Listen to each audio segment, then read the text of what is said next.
Hey there, Suzi here. Before we get into today's episode, I want to share this special message with you.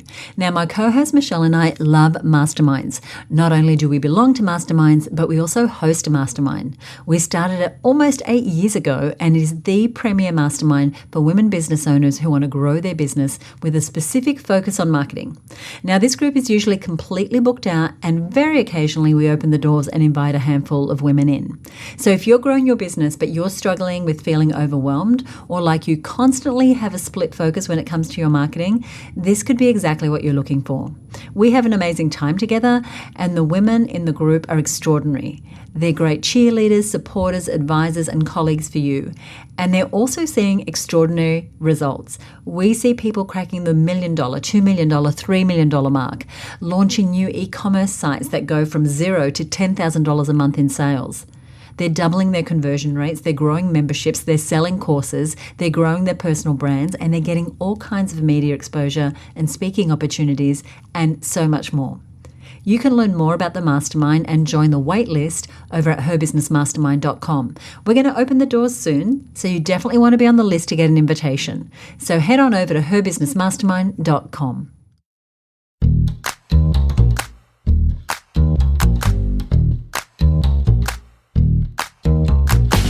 You're listening to the Content Sales Podcast, the show all about how to create content to attract, convert, and keep your ideal clients. Welcome to episode 185. I'm Suzi Dafnis. Here with me is my co-host, Michelle Falzon. Michelle, how are you? Suzi, I am great. How are you? I am actually really, really good. It is, the sun is shining, which, look, I know this episode is going to release in May, but as we're recording, we've had a lot of rain. But we have been seeing the sun the last couple of days, and that makes me very happy.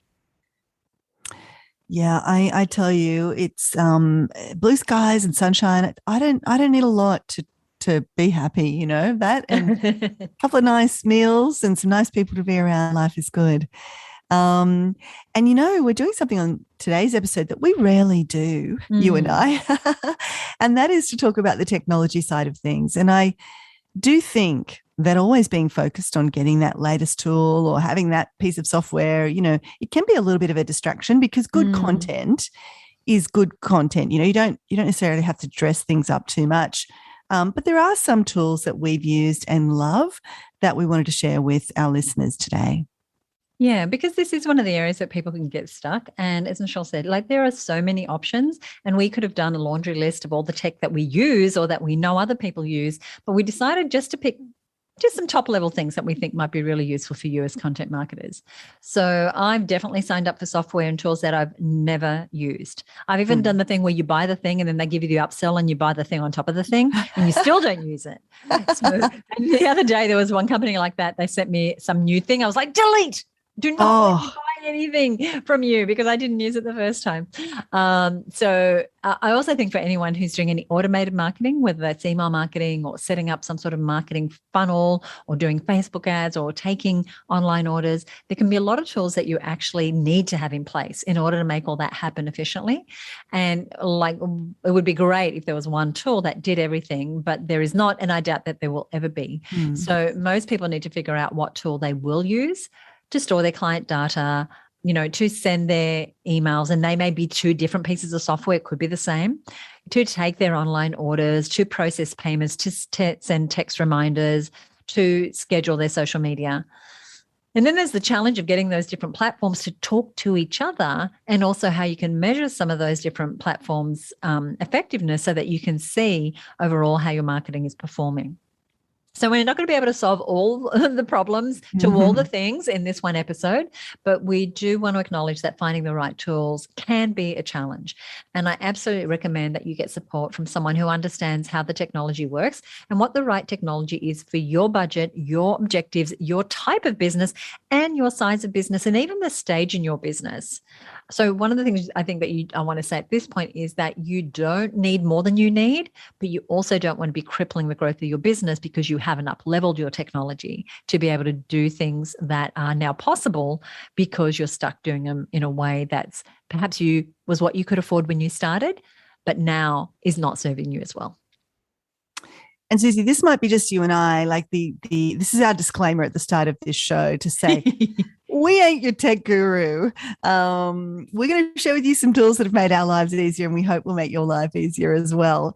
But before we get into sharing those tools, we really did want to make the case for you to not feel like you have to be the person figuring out all the tech on your own. We wanted to say, yes, there can be a lot of tech when you're starting to automate your marketing. That is real. The challenge is real, people. But you don't have to figure it out on your own. And I realize, especially in the early stages of a business, it can feel like a real financial necessity that you've got to, know how to do your website and, be in there in the back end of your payment gateway and all of those things. But I think getting the tech support you need is one of the very first things you want to consider paying someone who knows what they're doing to help you with. And I remember when I was first getting into this world, I went deep on learning those tools. I thought, okay, I'll just figure it all out. And Suzi, this is really getting embarrassing. But back in the late 90s, when I was first doing some things online, I was learning tools like Dreamweaver. Does that even exist anymore? I don't think it does. No. Was that the competitor to Quark? Oh my gosh, Quark. I used Quark as well. Was it a desktop publishing tool? No, it was actually how you designed HTML pages. It was a web design tool. No, and so you would kind of do this design, and then Dreamweaver would convert it into HTML for you, but like super dodgy. But I did use Quark, and I even used FileMaker Pro was like a database. FileMaker Pro, yes. Yeah, I did some FileMaker Pro programming, some custom programs. And so there were all of these tools, right, that at the time in the late 90s, we were all, patching together. And I guess I was really there at the beginning of all of these things. I could have, if my inclination had been there, I could have gone deep on all those tools. But I realized really early on that staying awake until 1 a.m, getting so frustrated with why Dreamweaver had converted this page to this HTML, it wasn't working, was not my highest use of my creative talents. Oh my gosh. Think of what the world would have missed out on if you had your head buried in those things still. I'm so glad at that fork in the road. I just kind of went, okay, I got to find me somebody who will do this for me. And so really ever since then, I have kind of made a conscious decision to back away from a lot of the really inside the minutiae of the tech side of marketing funnels and the projects that I was working on, and instead really invested in good tech people who could handle how things integrate, or making sure that things were upgraded and that they weren't conflicting with each other and so on. So plus I just didn't like that side of things. So it was just a good decision for me. Now, other people might be very gifted and talented at that, and they go, that's easy. I know all these tools inside and out. But for anybody that's going, there's a lot of tools, there's a lot of tech, yes, and you can get help with that. And we encourage you to do that. Absolutely. And as business owners, which I know if you're listening, it's likely you're a female business owner, you only have so much bandwidth. And if your greatest and highest use is not being in the back end of your CRM or your website or designing images or any of that, then you definitely want to let those things go. They're the things that are going to keep you trapped in the wrong part of your business, not in the income generating activity. And so that's all a bit of an aside and a little bit of a, we just wanted to get this out there. But let's now get into the tools. So, I agree. When you're starting out, you might feel like you've got to do all the things because it's a money issue. But if this isn't a strength, you definitely want to get some support in the area as soon as you possibly can. Now, this could be a casual person, a part-time person, a consultant you can call on just when you need them, or even a member of your team who can take on some of those responsibilities. And here at Her Business, we draw on a variety of types of support to manage and integrate the various and vast amounts of software tools that we use. So to start with, PJ, my partner, he's fortunately really awesome at understanding how a lot of pieces of the tech and tool puzzle work together. And so while he's not in there doing the tech, he's able to make a lot of strategic thinking decisions with me when it comes to what is the solution we're trying to find? What are the tools out there that might be able to help us make that happen? Then on our team, we have an amazing team member named Donna, who's been with us for a really long time. And her nickname is the Hacker because she's actually really good with a lot of technology tools, and she can often troubleshoot and figure out how they work and make things talk to each other that sometimes we're not even designed to talk to each other.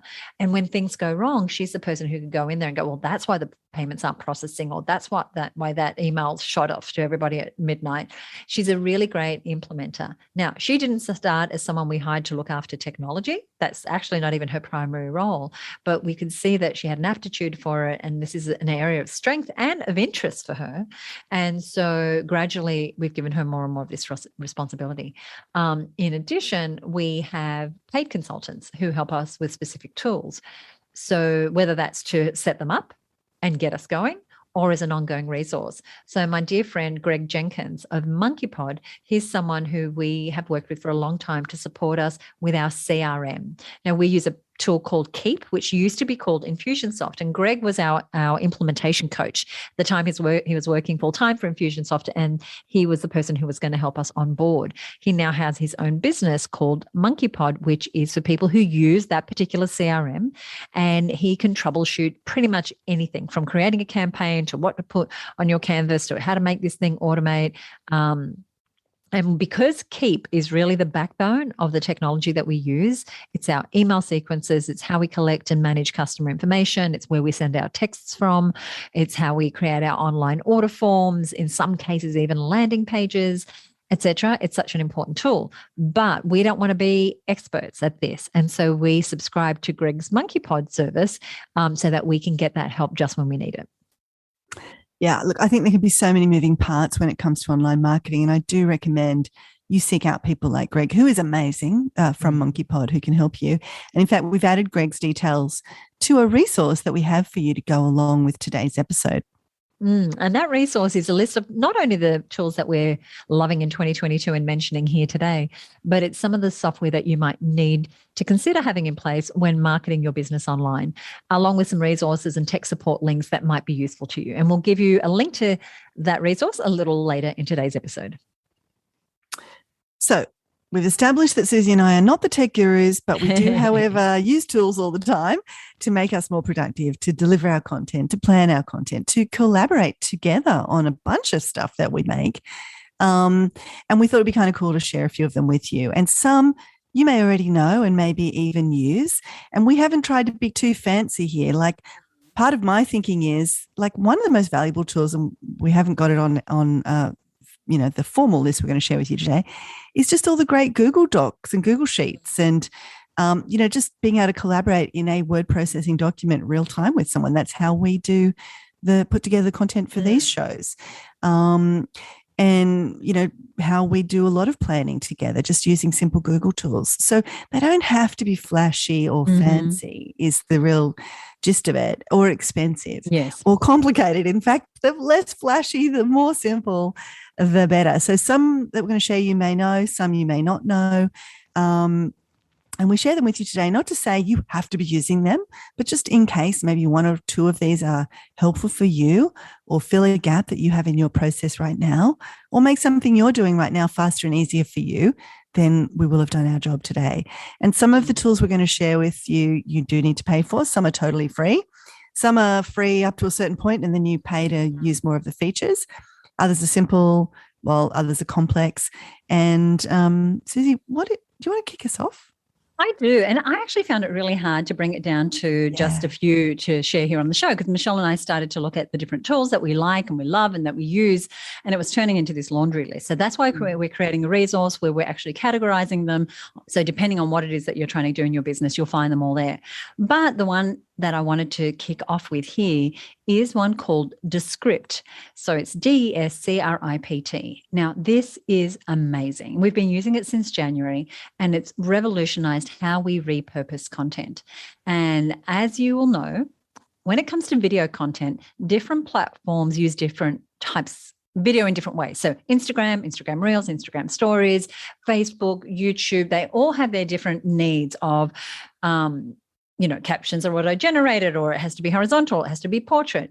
So it can be a minefield. And unless you have, a full-time video editor, or that's your aptitude, it can be really tricky to try and produce content in that video format. And as we know, social networks love video, and videos are great for your blog, and they can be used in so many places. So we actually have someone on our team who is proficient at editing video and creating amazing videos, but that is not leverageable. So when we came across this tool, we knew that this was something that we could use across the business that would allow us to create more content faster in multiple formats without spending all day creating video content. So imagine, instead of being able to use video you already have one time, so say you've done a webinar, imagine being able to pop it into a software where you can transcribe it immediately, you can edit it, you can mix it, you can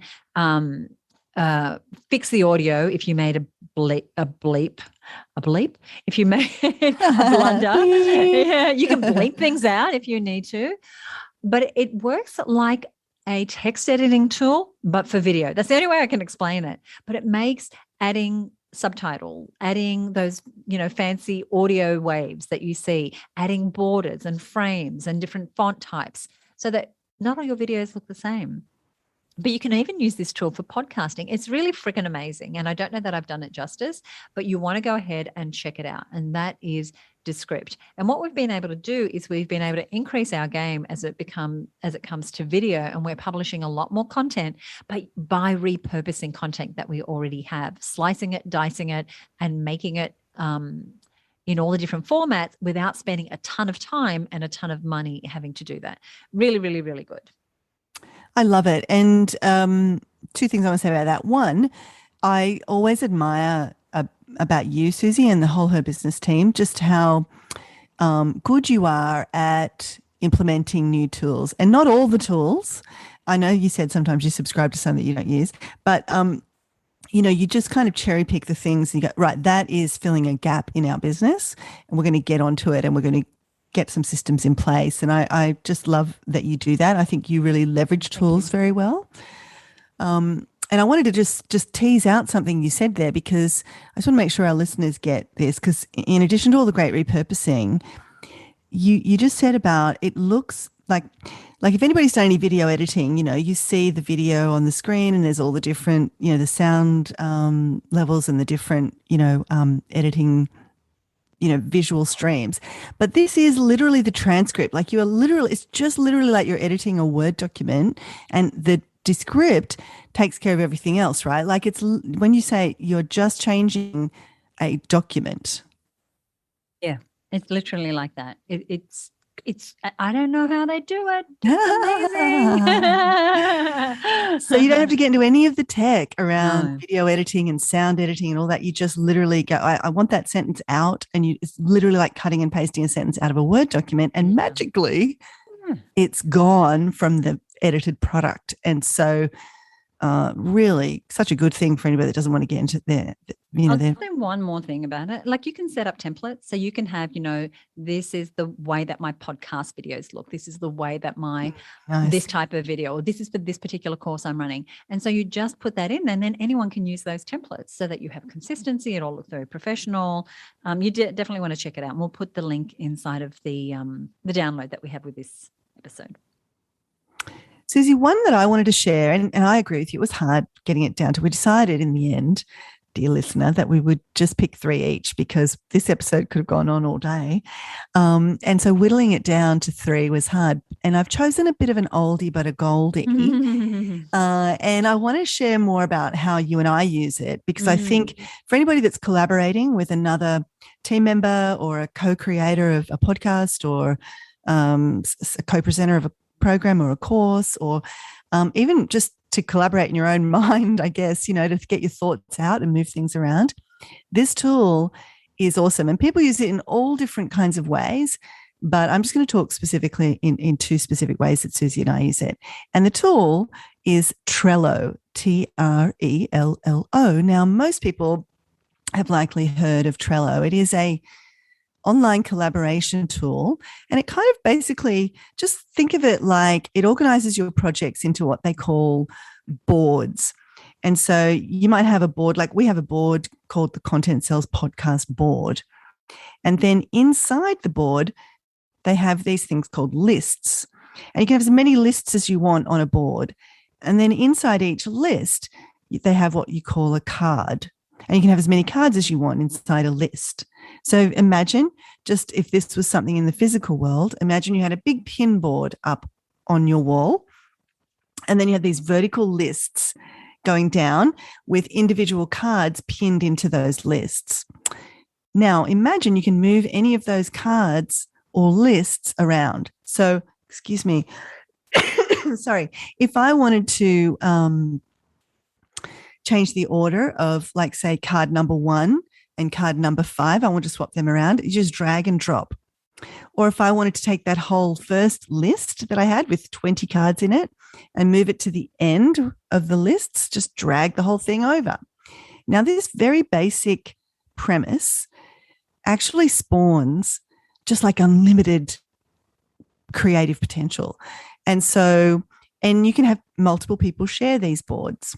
So I want to just share firstly how we use Trello for our podcasting. So, as I said, we have this one board called the Content Sales Podcast, and each episode is a list on the board. And then inside that list, we add relevant cards. So, like, Suzi might have an idea for an episode, so she just creates that list in Trello of, episode idea, like, I don't know, how to be good on camera, let's say. So she might just create that as a list in the Trello board and then just add 1 or 2 cards of ideas. Like maybe she was giving some advice to somebody and she thought, oh, this would be a great episode. Now I can see that she's added that, and I can add other cards that are other ideas that I've got. And then when we start to plan out what our next few episodes will be, we can go and look at all those, lists that we've just added and drag them forward into the date order that we want them to appear in, and then just kind of talk about it, add any cards we want, and then use that as the basis for our episode. And so if you're doing anything that requires any kind of, episodes or blog posts or anything that comes out on a regular basis, this can be a really great way to collaborate, to start storing ideas and then gradually building on those ideas and planning those ideas out. A friend of mine, Sarah, who has a subscription business where she sends curated boxes out. We've had Sarah on the show. Have we had Sarah on the show? Not yet. Oh, gosh, I'm forgetting. No, we've talked about Sarah a lot on the show. She's on the Trello board. She's on the Trello board. She's coming up.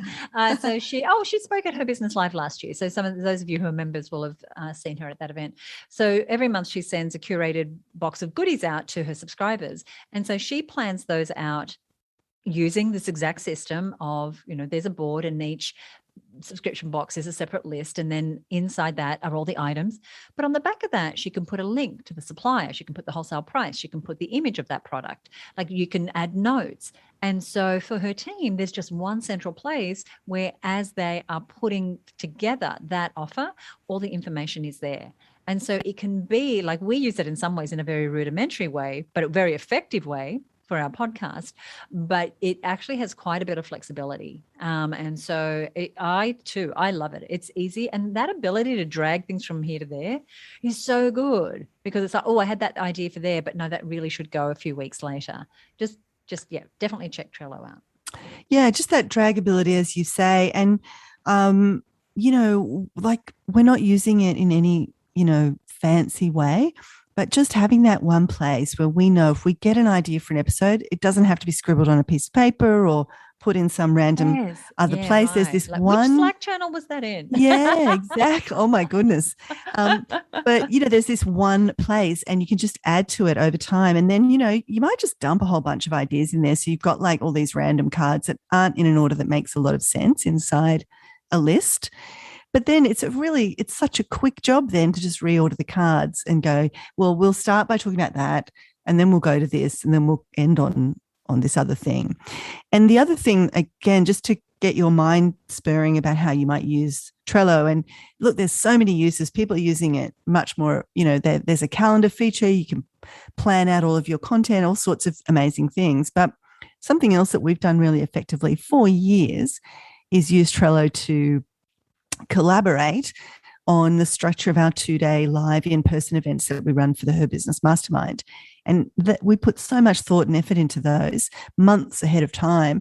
We're thinking about the theme for the event, who the guest speaker might be, what the topics of each of the content sessions might be, any of the special goodies and gifts that we might be giving. And all of that goes into the relevant list for that event. And we have one list for day one and one list for day two. And the great thing is you can copy those lists over. So we have a few things we like to always do. So we kind of bring that template over and then we can add to it. So if you're planning an event and you're collaborating with others, that's also a really great use for that. There is a free version, and you get certain limitations with that, a certain number of boards and users and so on. And then you can pay to upgrade it as you kind of feel like you need to. But definitely just start off with the free version and do explore those other things. Project management, content planning, scheduling, all of that is in there as well. Not that I use it for that. Very, very good. I love Trello, and we have been using it for so many years. And I think we might even still be on the free version, but it serves us perfectly. Tool number 3 is another tool that we have been using for maybe a year now. And we use it to manage our recordings, whether that is a Facebook Live or a Zoom training that we do for our members, or all our mastermind Q&A calls, our mastermind 2-day virtual events. And it's allowing us to create an online portal that clients can access to not only get their video and audio trainings, but now to be able to get any sorts of PDFs and downloads. It's a tool called Searchy, and it was created by our friend Stu McLaren, who's been a guest here on the show. Stu is the creator of the membership experience, and you may have heard us talk about him in that context. So what he's most known for at the moment is for helping business owners create recurring revenue streams in their businesses through memberships and subscriptions. And what he found was that his clients were getting caught up in the technology of running a membership and fumbling around trying to mash together multiple platforms to provide the deliverables that they were including in their memberships, things like videos and audios and PDF downloads. And more so, they were having trouble finding things. So imagine the situation where you've created a piece of content. So maybe it's a Q&A call that you did with your clients where you answered some of your frequently asked questions. But now that call is over and that gold is buried in a movie file or an audio file, and it's hard to find that exact thing next time you need it and you want to share it with someone else, because you have to scrub the whole video and try and find out where in the video that happened. So Searchy is a web platform that allows you to create, manage, and share your product in one place, but that is searchable. So that means you could go into our library and you could say, I'm looking to do a lead magnet, and you put the word lead magnet in and it pulls up any training that has the word lead magnet in it. And you can get more and more sophisticated with what it is that people can search, but also it allows you to show and hide content depending on how people are engaged with your business. So there might be a level for people who are part of your free offerings, but you might have a different area. And right now we are building out the portal for our masterminders. And so our masterminders get pretty much everything that her business offers. So their online portal is going to give them privileges and access to content that nobody else can see. And then there'll be things for our mentorees. There'll be a section for our Her Business Network members. But this was designed specifically with content creators in mind. And so this is a perfectly easy to use platform if you are creating courses, if you're building a membership or a coaching program or anything where you're creating a lot of resources and people need to access those resources on an ongoing basis. And the thing with Searchy is that they are pouring a lot of money into development. And so the updates are coming thick and fast. The interface just changed again and the capabilities just changed. And it just keeps getting better and better. And I know that they've got some things in the works that are going to be mind-blowing for people who are content creators. So that is Searchy. And once again, we'll put a link to it inside of the download. So you definitely want to get that download because it's going to have all the juiciness that we've talked about today. Juiciness. I love it. And yes, a big +1 to everything you said about Searchy. So good and so valuable for your communities to be able to find that information that's so often locked inside a video. You know, I know that they said something like that, but where the heck was it? And now that you can literally just search for it. Suzi, and a tool that was not hard for me to choose from the list, it was really probably the first thing that I knew I wanted to share about, is a tool called Notability. And again, it'll be on the download for our listeners, but it's Notability, Notability. And it's a note-taking application for iOS and Mac OS. And this application, it sounds kind of simple, right? It just allows you to do some note-taking, and it also allows you to, annotate PDFs. So if you had a PDF, you could make some notes on it, or you could mark up a diagram or whatever. But I absolutely love this tool. It is one of the, a tool comes along and it changes your life. This is kind of one of those. And I use it on my iPad with a stylus pen. And so I can actually write just words, with my pen, like handwritten words. I can type, so I can choose to use the keyboard and type. I can add images, I can add links, and I can add screenshots. And that's kind of the basic functionality. You can also go into like share screen mode, and it has like a little cursor that you can sort of circle things. So if you had a model, say you had a Venn diagram with 3 circles and you wanted to get your viewer's attention just on the top left circle, then you can use the your stylus pen to just draw a temporary circle around that, and then it fades away, which is very valuable when you're trying to give instruction virtually. So with these few capabilities, and of course you can change the width of and the color of the lines in the fonts and all those kinds of things. But 3 of my very favorite uses for this application, based on just those handful of kind of that, those functionalities. The first is on strategy days. So I do a handful of strategy days for clients. And during the pandemic, I could no longer do those in person. Now, normally in person, we'd get in a room, we'd have flip charts and whiteboards and get really creative and brainstorm ideas. And then pandemic came along. I was like, oh, how am I going to keep this creative collaboration happening? And so I turned to Notability, and it became like a virtual whiteboard where I was able to share my screen, and myself and my clients were able to look at it. We were able to brainstorm. I was able to, do all the things I might normally do on a flip chart. But at the end, I was able to just output that file to the client as a PDF, which was even better than, ending up with those big flip charts. Who's done the thing we've taken photos of 50,000 flip chart pages? So it's a really great tool for this one-on-one consultant, if that's you, or if you are a leader of a team that is doing maybe some virtual work, or you need to do some sort of facilitated collaboration or brainstorming. So I really, really love Notability for that. The second thing I love it for is virtual presentations. So it's great for use on virtual meetings and in presentations, like if you're doing a webinar or you're doing you're delivering your course or some sort of content. And what I really love it for is doing like real-time drawings or kind of changing modality, death by sort of PowerPoint or Keynote, just like don't hit me with another slide. You can change modalities altogether and start sharing your iPad screen and, draw out the diagram or, take a concept and come at it from a different angle. And in that virtual presentations kind of arena, Suzi, we use it on our strategy sessions with our masterminders. So, every masterminder, every person in our marketing Success Mastermind gets 2 strategy sessions a year. And that Suzi and I focused solely on their business. And where relevant, I'll just plug the iPad in and start sharing screen, and we'll start drawing out what we've been talking about to just kind of help, organize the thinking and get clear on some things. And when we're talking at a high strategic level, that's often what needs to happen. So great for virtual presentations of any kind, whether it's just a handful of people or a big webinar. Did you have something there, Suzi?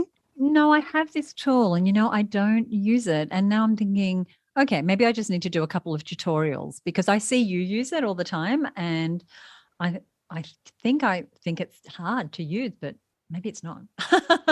Yeah, well, actually, great. I'm so glad you said that because, sometimes there can just be 1 or 2 little things with a tool that are stopping us from being able to use it. So we might huddle together and afterwards and just because it is so easy, like it is so intuitive, and you don't like you can just pick one type of color and one width of your pencil width, and that's it. You don't need to know too more. The rest of it's really quite intuitive.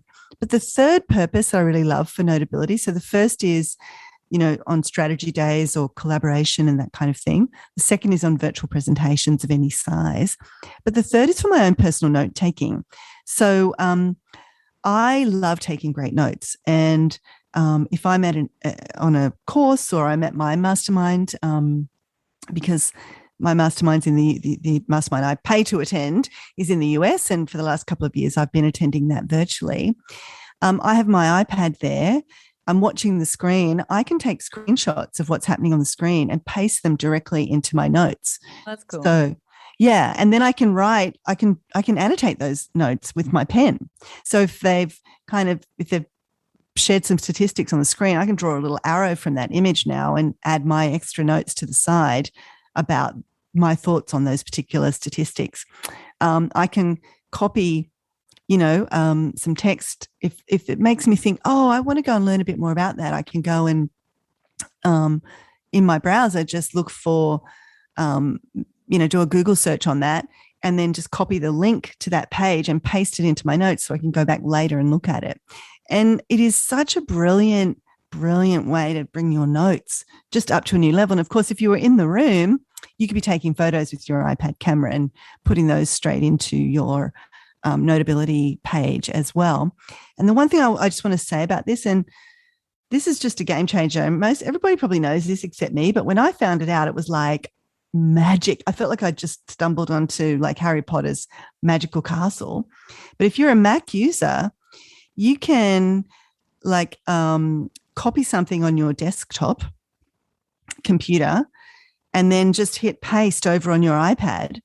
And whatever you copied on your desktop computer is appearing there in your iPad. So I'd be watching the presentation that I'm learning from on my desktop, take a screenshot, and then go to my Notability app on my iPad and just click paste. And whatever I just screenshotted on my desktop computer would appear in my notes.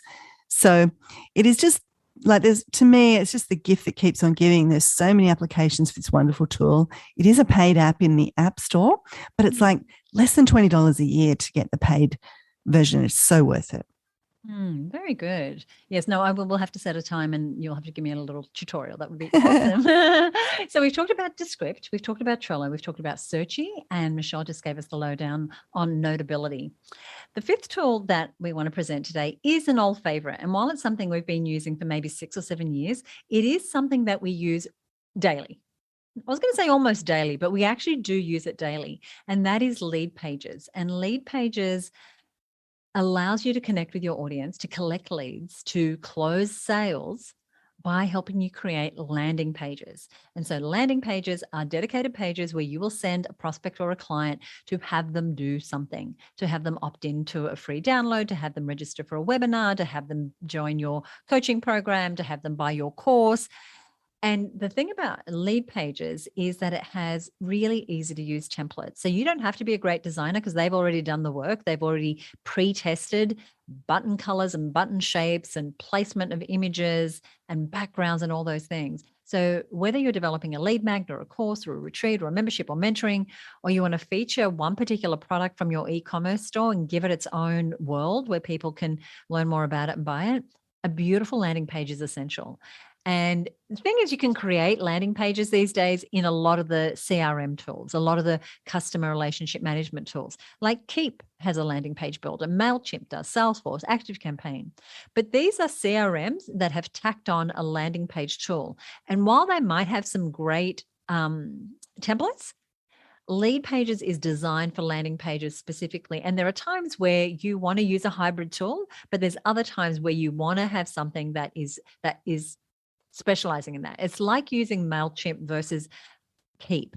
MailChimp will allow you to create a database and create lists and send emails, but Keep allows you to do so much more. So back to Lead Pages.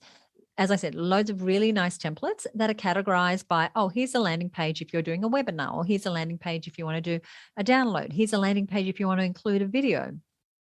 And like any tool, there's always some limitations, and the head designer on our team sometimes gets frustrated with it, but you do not have to code. It looks pretty. You can pull in all your brand elements, your brand colors. You can customize backgrounds and add images and buttons and button shapes and button colors, and you can add countdown timers. You can change the position of different elements. But you have a really great place to start by the templates that they've already created. You can also duplicate pages, and so you're not starting from scratch every time. You can also, and we do this a lot, you can create elements and hide and show them as you need them. So when might you need to do that? So recently we opened the doors to our Her Business Network membership, something we only do a couple of times a year. And we had different bonuses on different days. But we could pre-build the sections and hide the bonuses that were not relevant on any particular day and then reveal them on the day they became relevant without having to tinker with the pages during the launch when we had so many other things to do and we were at our busiest. The other thing about lead pages is it integrates with so many different CRMs. So I mentioned we use Keep, so it integrates with Keep. It integrates with our live chat. You can put the Facebook pixel on it so that when you're retargeting, you can retarget people who went to the page. It has statistics so you can figure out your conversions. And I have to say, they haven't innovated a lot over the years, but that hasn't really mattered. We still use it. And we've done a number of episodes on when to use a landing page. And a lot of times we're recommending landing pages to our masterminders and our Her Business Network members over sending people to your website. And we recommend them when you want someone to be totally focused on what that thing is that you're offering and not distracted by all the things in your navigation and all the other things. The other thing with lead pages, you can have pop-up boxes. You can have boxes that pop when you exit. You can integrate tools like there's one tool that I love to integrate with lead pages called Proof, which shows you the people who've just transacted on that page. And it creates this social proof. So you can see Mary from Dubbo just bought that thing, or Tom from Toronto. Tom from Toronto just downloaded that thing. And so it's got lots of flexibility, but ultimately it gives you a professional looking page, which I think is so essential. One of the things that just breaks my heart is to see someone having put together a really good offer and then having a shocking landing page because they, it's a DIY or it's using a tool that's not meant to be a landing page tool. The other thing is it is a platform where you could go to a freelancer network and you could say, hey, you know what, I'm looking for someone to create a lead pages template, or I'm looking for someone to get inside of my lead pages account and, create something pretty with this content and these images. Such a handy tool. I'm so glad you just, you mentioned it. I know it's one that's been around for a long time, but I agree. It breaks my heart when people are paying money to drive traffic to a page, or they've, done this great strategic alliance and they've sent out the email and they're sending people back to this dreadful page. And at the front of the funnel, if you improve the conversion rate of your landing page by just a few percent, if you can get a 10% improvement, that's 10% more people that are going to come through your pages and see your offer.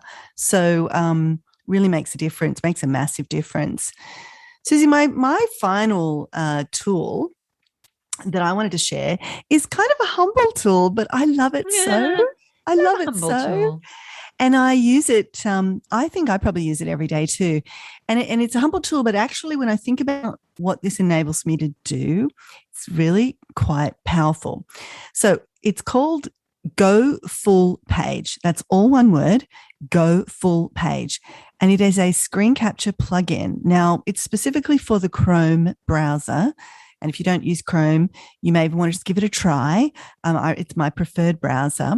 But basically, it is so handy. And all it does, its whole reason for existence is to, with the click of one button, to capture the full page, to a screen capture of the full page. Now, anybody who has ever tried to screen capture a long sales page, and they've just, and, you can only see so much without scrolling, right? So maybe you've got to scroll 10 times down the page to see it all.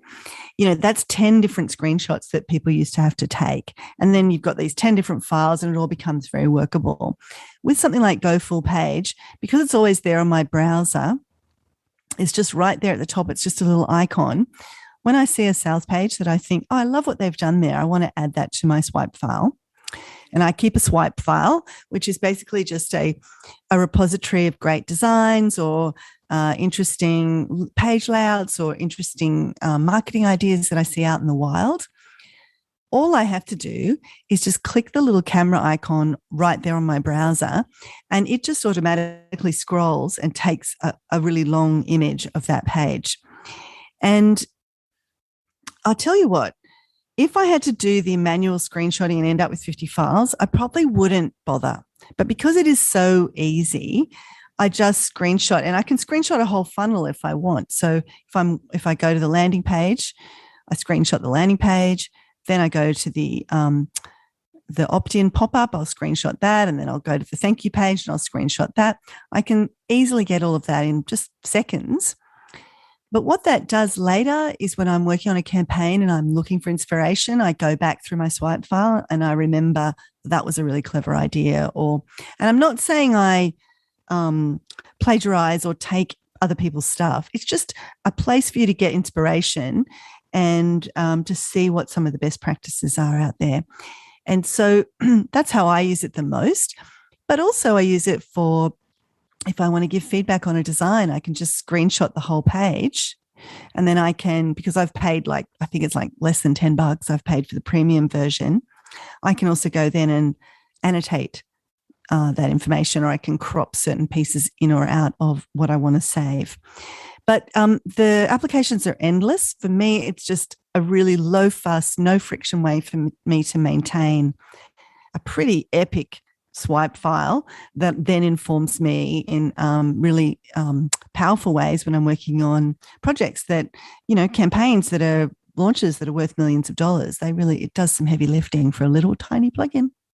I love it. And it is one that I use almost daily as well. And I love it. I see, like you said, I see a web page I like, a pop-up I like, and anything. And it's just a really quick way to, one, screenshot it, but two, download it. And it allows you to download in a couple of different formats.